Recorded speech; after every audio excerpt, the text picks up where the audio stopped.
شروع اللہ کا نام لے کر جو بڑا مہربان نہایت رحم والا ہے۔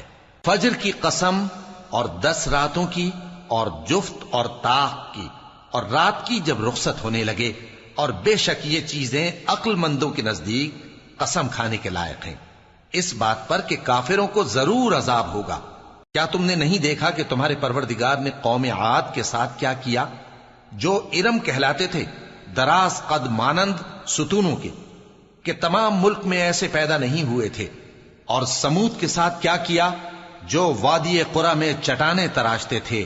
اور فرعون کے ساتھ کیا کیا، جو خیمے اور میخیں رکھتا تھا؟ یہ لوگ ملکوں میں سرکش ہو رہے تھے، پس ان میں بہت سی خرابیاں کرتے تھے، تو تمہارے پروردگار نے ان پر عذاب کا کوڑا برسا دیا۔ بے شک تمہارا پروردگار طاق میں ہے۔ مگر انسان عجیب مخلوق ہے کہ جب اس کا پروردگار اس کو آزماتا ہے کہ اسے عزت دیتا اور نعمت بخشتا ہے تو کہتا ہے کہ میرے پروردگار نے مجھے عزت بخشی، اور جب دوسری طرح آزماتا ہے کہ اس پر روزی تنگ کر دیتا ہے تو کہتا ہے کہ میرے پروردگار نے مجھے ذلیل کیا۔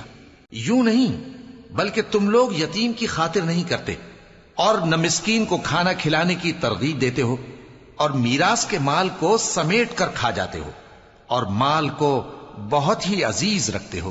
یوں نہیں، جب زمین کوٹ کوٹ کر برابر کر دی جائے گی اور تمہارا پروردگار جلوہ فرما ہوگا اور فرشتے قطار در قطار آ جائیں گے اور دوزخ اس دن سامنے لائی جائے گی، تو انسان اس دن سوچے گا، مگر اب سوچنے سے اسے فائدہ کہاں مل سکے گا؟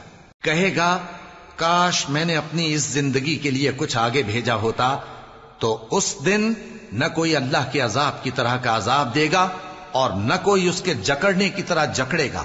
اے اطمینان والی جان، اپنے پروردگار کی طرف لوٹ چل، تو اس سے راضی، وہ تجھ سے راضی، سو تو میرے خاص بندوں میں شامل ہو جا اور میری بہشت میں داخل ہو جا۔